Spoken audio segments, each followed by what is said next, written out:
Cozinha do Abraço, a força que nutre, revoluciona, regenera e pacifica. Mesa São Paulo. Tenho a honra, na verdade, de dizer a vocês que nós temos, de fato, grandes cozinheiros. E vocês já conhecem tantos. Vocês conheceram tantos aqui que estavam lá fora e esquecidos e que ninguém via. Mas, se tem um cara que é inquieto, que tem, e eu já falei isso para ele, vou falar para vocês, uma das melhores paletas de sabor do país. O que é paleta de sabor? Paleta de sabor é aquele chefe que todo mundo que tem tantas referências que ele consegue olhar a comida, olhar os ingredientes e saber que aquilo vai ficar bom ou não.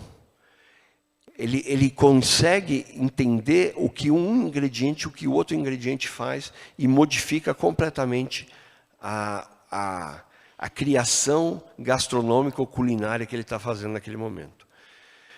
Paleta de sabor é um dom, na verdade. E esse cara, ele é um grande incentivador da gastronomia brasileira, muito embora adora o italiano, também adora a comida italiana, mas os nossos ingredientes, a atenção que ele dá a cada um dos ingredientes, a atenção que ele dá ao serviço e à equipe dele, faz com que o Evai seja, com certeza, um dos melhores restaurantes do Brasil. E à frente dele está esse inquieto, esse artista, esse irrequieto, esse grande e inteligente chefe de cozinha que de fato ele está mudando muito. Eu acho que eu comi recentemente o cardápio dele e sempre que eu volto de lá eu saio flutuando. Ele faz a gente sonhar. Com vocês, Luiz Felipe, vem cá.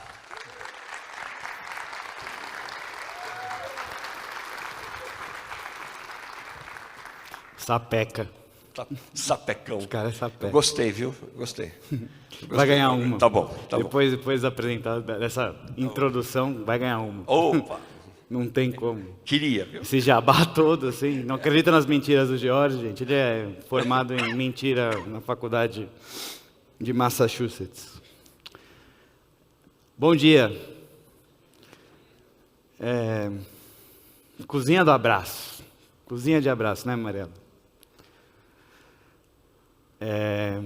Hoje eu vou fazer algo diferente, acho que todo mundo espera de mim. Eu sou um cozinheiro de... Acho que o Evai é um restaurante que é conhecido por técnica, é um restaurante conhecido por excelência, é um restaurante conhecido por, de certa forma, por padrões, né? E hoje não vai ter slide, hoje não vai ter receita, hoje eu não estou aqui para falar sobre isso. Até porque abraço não se ensina. Abraço não se cobra. Abraço se sente e se inspira, talvez, né? A cozinha tem essa capacidade de inspirar. O nosso serviço tem essa capacidade de inspirar, de mexer com as pessoas. Quantos cozinheiros a gente tem aqui hoje? Acho que a grande maioria aqui é cozinheiro, tirando grande parte da minha equipe. Graças a Deus está aqui, maravilhosa, obrigado por estar aqui presente. Quantos cozinheiros temos aqui? Nossa, tem mais, agora que levanta a mão, tem mais gente do que eu imaginava. Eu tenho 33 anos de idade, acho que, de uma certa forma, sou muito jovem, dentro principalmente dessa carreira que a gente tem, dessa profissão que a gente tem, que é uma profissão de artesão. É uma profissão de constante aprendizado, é uma profissão que exige muito da nossa dedicação, que exige muito dessa devoção, mas ela nos retorna muito também. Não é comum essa trajetória, né? Não é algo comum a gente, com pouco tempo, com pouca idade, a gente, com 33 anos de idade talvez, estar em um restaurante renomado, reconhecido ou premiado. Eu não gosto, desculpa, até o mau jeito, porque eu não me sinto confortável até dizer essas coisas. E aí hoje eu queria estar aqui para contar uma história para vocês do que talvez seja e foi para mim um fator decisório e aquilo que me fez seguir a trajetória da maneira como eu segui.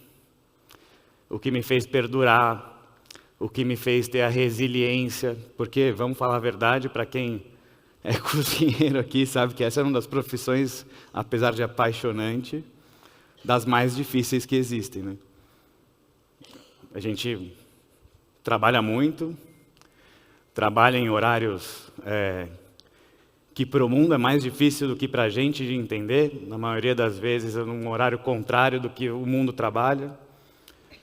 Deixa em casa a família, a maioria das vezes, deixa de ver a família, deixa de ver os amigos, trabalha quando as pessoas estão se divertindo e, em compensação, a gente ganha mal. Essa é a grande verdade, essa é a grande realidade e aos pouquinhos espero que a gente continue, pelo menos, mudando isso. Por incrível que pareça, eu não tenho uma história linda, maravilhosa, como eu sempre quis ter, e eu acho bonito mesmo, no fundo do meu coração.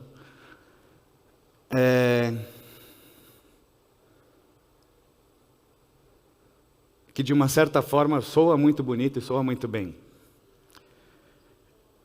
Eu não vivi numa casa onde a minha mãe cozinhava. Eu não vivi na barra da minha nona, ela fazendo nhoque e eu comia os nhoques com ela. Eu também não fui acho que o padrão de cozinheiro durante muito tempo nesse país, que acabou caindo na profissão não por opção, não por escolha, mas por necessidade. E depois acabei virando um cozinheiro, depois acabei me apaixonando por essa profissão. Eu vim de uma família extremamente tradicional, paulistana, extremamente quadrada. Estudei num colégio particular aqui em São Paulo. Obviamente, e afortunadamente, tive uma vida de muitos privilégios. Até os meus 16 anos de idade, eu vivia, e meus pais faziam de tudo, de uma maneira muito bem intencionada, em eu viver em círculos sociais. Talvez não fosse da família mais endinheirada, mas meus pais investiram muito e fizeram de tudo para eu estar presente perto das pessoas que, da maneira deles, achavam que era importante para mim estar bem relacionado. E de uma certa maneira isso cria uma bolha social na gente. Eu vivi durante muito tempo, 16 anos da minha criação, ali naquele espaço, naquele cubículo, protegido de muita coisa que meus pais queriam me proteger, e privado também de muita coisa que para mim era muito importante, até para a minha formação como ser humano, para a minha formação como pessoa, para a minha formação social. Minha mãe é advogada, hoje em dia ela já está parando, está morando no interior, e meu pai era engenheiro civil. Duas profissões completamente tradicionais, vamos dizer assim. E como qualquer filho dessa sociedade paulistana, eu fui seguir uma profissão tradicional. Podia ser médico, ia ser um orgulho dos meus pais. Podia ser economista, ia ser um super orgulho do meu pai. Engenheiro ou advogado, ia ser maravilhoso para eles. E acho que com 16 anos a gente não tem, eu sou muito contrário a isso, 16, 17 anos a gente tem um sistema de fomentar a escolha profissional num momento onde, pelo menos para mim, e acredito que para a grande maioria, a gente ainda não tem uma certa maturidade para escolher aquilo que a gente vai fazer para o resto da nossa vida. E o mais doido é que o drive, o mainstream, aquilo que colocam para a gente nessa época, na maioria das vezes está disfarçado por outros valores que não o propósito. Esses dias eu estava até vendo, achei super interessante, tem 5 tipos de riqueza profissionais. Vocês sabem quais são, não? Dinheiro é uma delas. Se você sabe, né, Max? Que a gente conversou sobre isso ontem. Conhecimento, status, liberdade, tempo e propósito. E a frase dizia o seguinte: tome cuidado com as profissões ou os empregos que te atraem por essas 2 primeiras, dinheiro, status ou conhecimento, porque elas violentemente te roubam essas outras 3. Descaradamente você nem percebe. E eu vou falar a verdade para vocês, até hoje na minha profissão, quando eu faço alguma coisa por dinheiro ou por status, eu me sinto completamente violado, sem tempo, sem liberdade. E aposto que vocês também. Eu, então, decidi, aos meus 16 anos, com muita maturidade, fazer a faculdade de administração de empresas. E já dando sinais de que eu não sabia o que eu queria, porque ser administrador de empresa é um negócio assim, extremamente amplo. Um administrador de empresa pode fazer milhões e milhões de coisas. E sugiro de verdade, aliás, eu acho que a administração de empresas, hoje, para mim, faz uma diferença profissional gigantesca, e acho que todo mundo, de uma certa forma, deveria ter esses conceitos. Esse é o tipo de disciplina que eu acho que devia ter no ensino fundamental, médio, porque todo mundo tem que administrar pelo menos uma coisa, que é a sua própria vida. E às vezes eu sinto falta um pouquinho, pelo menos de ver pessoas que conseguem administrar seu próprio espaço. Eu então fui lá, me matriculei nessa faculdade, quer dizer, comecei a prestar esse vestibular, comecei a estudar para isso. E essa bolha e todo esse conto de fadas na minha vida, de repente, como um sopro, se esvaiu. No intervalo de uma semana, a minha mãe e meu pai descobriram que estavam com câncer praticamente juntos. A minha mãe, graças a Deus, era algo completamente controlável e operável. Já o meu pai, não. O meu pai teve um câncer um câncer de próstata já em metástase, quando descobriu. E o prognóstico dele, o diagnóstico, era incurável. Ele tinha 2 opções. Foi colocado para ele que ele poderia ter uma sobrevida legal, ok, de alguns anos, mas teria que ter uma vida de monge, uma vida muito regrada. E meu pai era um cara completamente boêmio. Meu pai era um cara que adorava sair, adorava a mesa, adorava sair, comer, adorava festa, era da essência dele. Ou ele teria essa vida e rapidamente a doença ia avançar. E aí nesse ponto, toda essa bolha social e todo esse esforço que eu fui vivendo ali ao longo dos meus 16 anos, essa bolha caiu e eu comecei a viver a realidade. Comecei a viver e lidar com coisas que eu talvez nem sequer estava preparado. E fui privado até de me preparar. Por conta dessa dinâmica, as relações dentro da minha casa começaram a ficar complicadas. Minha mãe acabou separando meu pai, eu acabei entrando na faculdade, Eu optei por continuar morando com meu pai, principalmente por conta daquele momento. Na minha família, começou muito grande, e nesse tempo já era muito pequena. Eu tinha minha família é como se fosse as Nações Unidas. Meu pai é filho de francês, com libanês. Da parte da minha mãe eu tenho argentino, italiano, alemão e português. Ela começou muito grande, a gente tinha natais gigantescos, e nesse ponto os natais já eram só eu, meu pai e minha mãe. E por conta dessa dinâmica toda, eu via só os meus avós num final de semana, meu avô por parte de mãe num final de semana, meu avô por parte de pai num outro final de semana, a minha avó num outro final de semana. Era uma coisa meio regrada, assim. E tinha uma coisa que fazia isso tudo, uma sistemática que fazia isso tudo acontecer. Que aposto que na vida de vocês, provavelmente, deve haver essa coincidência. Que era a mesa.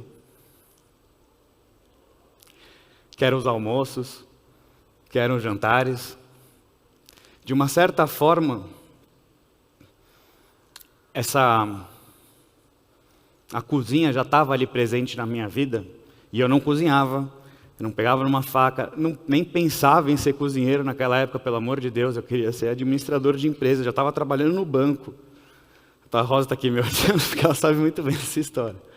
Eu trabalhava no HSBC e fazia análise de crédito para empresas corporate. Super a ver com a minha profissão hoje em dia. A doença, o câncer, ele é uma doença avassaladora. Ela mexe com o apetite também, né? Ela enfraquece muito o ser humano. O meu pai vivia essa vida boêmia, e do alto da maturidade dos meus 17, 18 anos naquela época, eu tinha uma relação terrível com meu pai. Terrível. Hoje eu me enxergo até de uma maneira egoísta, depois de anos de terapia, depois de entender um pouco melhor a vida, depois de ter vivido um pouco. Mas naquele momento, eu enxergava como, poxa, o que você está fazendo, cara? Você tem essa obrigação de se cuidar para estar aqui comigo. Morrendo de medo do mundo. Morrendo de medo de ficar sozinho. Hoje eu não sei, se acontece comigo, nem sei o que eu vou decidir.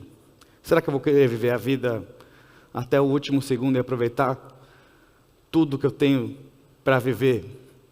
Ou será que eu vou ter uma vida de monge? Eu realmente não sei, é uma coisa difícil. E é uma escolha de cada um. Mas naquele momento para mim era terrível. Nossa. E isso fazia com que a gente tivesse assim uma relação, nossa Senhora. Dos meus 16 aos meus 19 era praticamente uma vida de guerra com meu pai dentro de casa. E aí minha casa, que era uma casa de uma família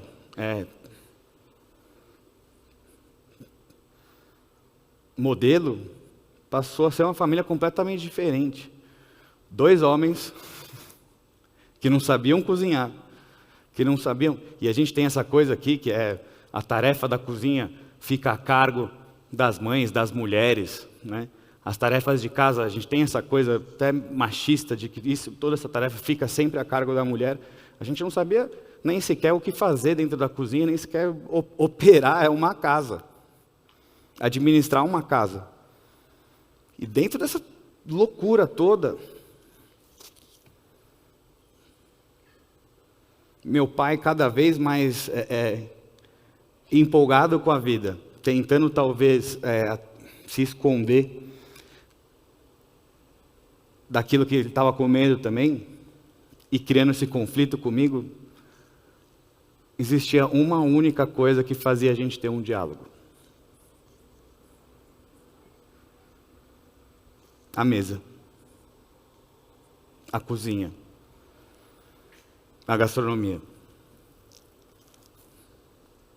a gente conseguia conversar na mesa de jantar. Eu conseguia ter uma relação com meu pai, de família, na mesa de jantar, na mesa do almoço, no café da manhã.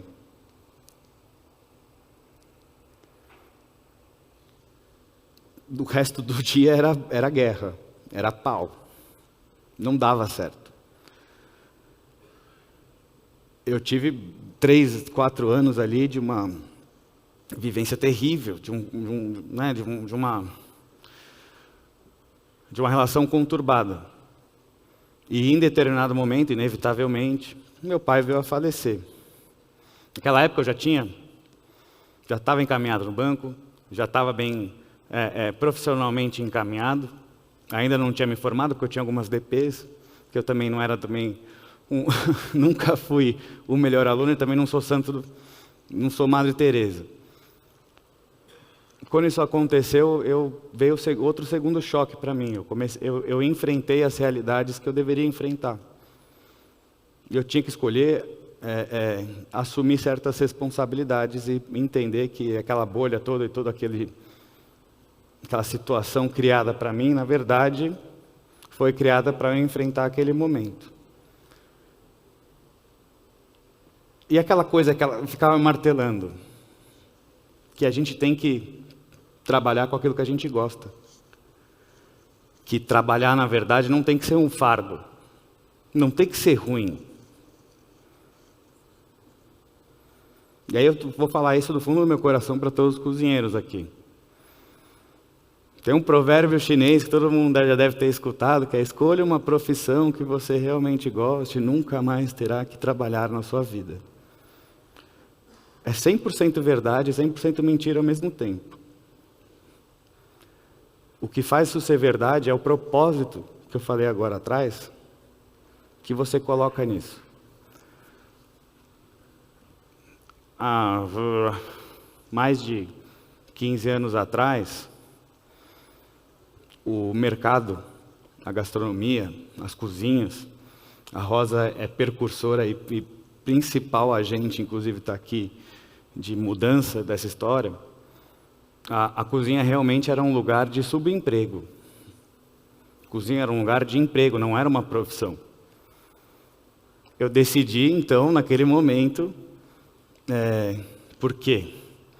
Gastronomia estava na moda também, estava latejando, e aquilo...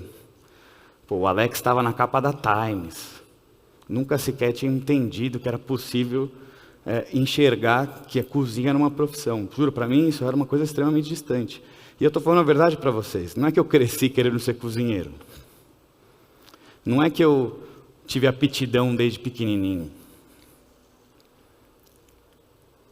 Eu perdi na minha vida, sabendo que eu estava numa profissão que eu odiava, com uma falta danada do meu pai, apesar daquela briga toda. A única coisa que me fazia realmente bem era pensar nessa situação da mesa. Era pensar nesses momentos onde, cara, a paz que um certo período que a refeição trazia. A capacidade que tem o cuidar do outro, cozinhar para alguém. O quanto a gente consegue se conectar por conta da comida. O quanto a gente consegue esquecer certas coisas que às vezes são pequenas ou gigantescas, mas em certo momento aquilo deixa a gente, de uma certa maneira, extremamente conectado. E com tudo aquilo acontecendo naquele tempo, há 15 anos atrás, eu falei, cara, eu quero ser cozinheiro. Minha mãe falou o que para mim? O que vocês acham? Vai fazer terapia. Você está maluco. E para ela, assim, aquilo era praticamente um desastre. Mas eu não estava procurando uma profissão naquele momento, eu não estava procurando nem sequer ser cozinheiro, eu estava procurando um abraço. Abraço esse que eu não tinha com meu pai mais. O abraço que era difícil ter com o meu pai, que eu só tinha nos momentos da refeição.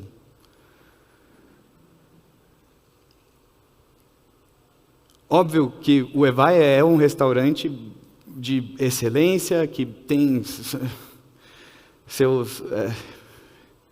seus padrões, seus anseios, que quer oferecer o melhor, que isso exige muito. Está aqui, minha equipe sabe muito bem disso. O Vini está aqui também na plateia, passou 5 anos aqui dessa história toda, sabe muito bem do que eu estou falando.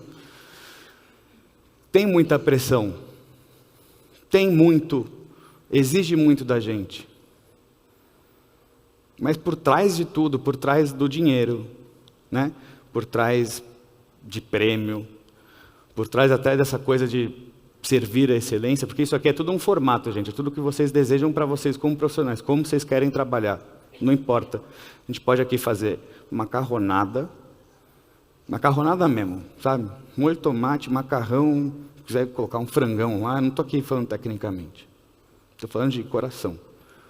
Ou a gente pode fazer as tortinhas lá do Evai, colocadas com pincinha, que se por trás disso não tem propósito, se por trás disso não tem algo que do fundo do teu coração te move, se por trás disso não tem algo que seja realmente capaz de te segurar meses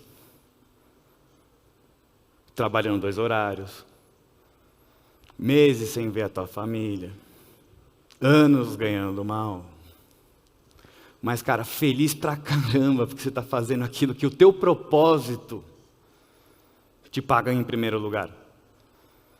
O meu propósito, no fim das contas, lá atrás, era que, de alguma forma, dentro da cozinha, eu tinha um pouco daquele abraço que me faltou. Pode ser muito louco isso, mas para mim era muito genuíno. Pode para vocês ser muito distante. Mas dentro dessa profissão, dentro desse meio, a gente não pode fugir disso, a gente não pode entrar nessa profissão sem ter algo que nos motive, que nos mova, cada um da sua maneira, que nos conecte com isso. Porque senão não há sentido. A gente trabalha numa indústria de serviço, de hospitalidade, e por preceito, o abraço, a sensação, o que a palavra abraço nos sugere, acolhimento, conforto, receber, depende de algo muito mais intrínseco, muito mais intangível do que status, do que prêmio, do que dinheiro, do que fama, do que quer que seja. A gente vive disso. E não é um problema ganhar dinheiro com isso, não tem que também ser completamente do outro lado. Isso é uma profissão, mas tem que ser genuíno. Eu aprendi também com a Jo aqui, logo no comecinho lá do Evai. Eu queria fazer tudo, eu tinha tanto sonho, que eu queria fazer isso, que eu queria fazer aquilo, que eu achava legal isso, que eu achava não sei o que, achava não sei o que. Um dia ela falou para mim, falou, Lu, posso te falar uma coisa? É legal, tudo é muito bom, mas tem que ter veracidade. Tem que ter verdade no que você faz. E naquele momento eu acho que eu não tinha mesmo. Eu estava querendo fazer tanta coisa, e eu me perdi. E a veracidade vem disso. Talvez eu tenha encurtado uma trajetória profissional, porque o meu propósito me trouxe mais perto desse caminho. Toda vez, e olha, assim, eu estou aqui contando em meia hora uma história de 15 anos, de 15, muito mais, 20 anos aqui, que tem a parte antes da cozinha, que esse propósito foi capaz de me segurar nos momentos mais difíceis também. Porque não é só sucesso. Eu errei pra caramba também. Pra caramba. Eu tive muitas derrotas e muitos fracassos também. Converso com a minha equipe direto sobre isso. Que eu dou bronca, eu sou chato pra caramba, gente. Eu sou muito chato. Eu cobro muito deles. Cobro muito de mim mesmo. Cobro demais deles. Eu sou até, às vezes, insuportável, eu sou implacável. Sou um cara que cobra. E às vezes eles falam, poxa, natural ter esse sentimento. Pô, mas será que eu não sei? Será que eu não sou bom o suficiente? Se começa a duvidar de si mesmo. E eu falei ontem também para eles, falei que não é isso. É o quanto você realmente quer fazer o certo. É quantas vezes, cara, não tem nada a ver com quantas vezes vocês forem errar. Tem a ver com quantas vezes vocês estão a fim de acertar. Porque se a gente passar uma carreira inteira sem errar nenhuma vez, e a gente erra uma e não levanta, tem o mesmo fim. Mas se você erra infinitas vezes, levanta todas, você sempre vai ter sucesso. E o que te dá essa força? O que vocês acham que é capaz de mover isso? É este propósito. Dentro da profissão não dá para esconder isso. Dentro disso aqui, dentro desse meio, a gente não pode deixar isso para trás. A gente não pode fingir que isso não existe. Isso tem que bombar dentro do coraçãozinho todos os dias, nos dias bons, nos dias ruins. Isso tem que pulsar. Desculpa, assim, trazer essa história pessoal aqui hoje para vocês. Mas eu tinha muita vontade de trazer uma história que talvez ninguém conheça, porque é muito fácil julgar um livro pela capa. É muito legal você olhar e falar, cara, olha esse cara, né? Olha esse chefe, olha esse restaurante. E às vezes achar que é fácil, ou às vezes achar que é sorte, ou às vezes achar que você não tem capacidade de chegar lá, de duvidar de si próprio. E eu queria contar a verdade, hoje eu queria vir aqui contar a verdade para vocês, o que para mim fez diferença. Que foi a falta de um abraço no fim das contas. Quando a Mariela me convidou e falou para mim que o tema era cozinha do abraço, eu tinha outras ideias. Ela falou cozinha de abraço, eu falei, cara, eu só posso falar isso, é a única coisa que eu posso falar, porque isso para mim foi uma coisa muito forte. Algo para mim muito forte. E algo que eu sinto falta nessa nova geração de cozinheiros, e eu quero que essa nova geração de cozinheiros seja 1000 vezes maior do que a minha. 1000 vezes mais capaz. Que vá 1000 vezes mais longe. Mas precisa ter fibra e um coração ali batendo forte.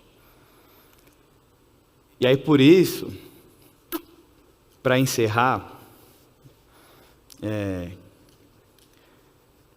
essa história aqui, eu não trouxe para vocês nenhuma bomba de Vieira, eu não trouxe caviar, eu não trouxe foie gras, nem risoto, nem massa.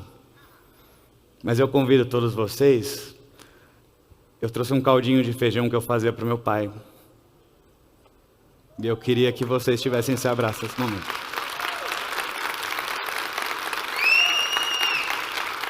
Porque como eu falei, abraço a gente não ensina, abraço a gente não cobra, mas a gente sente e a gente pode talvez inspirar.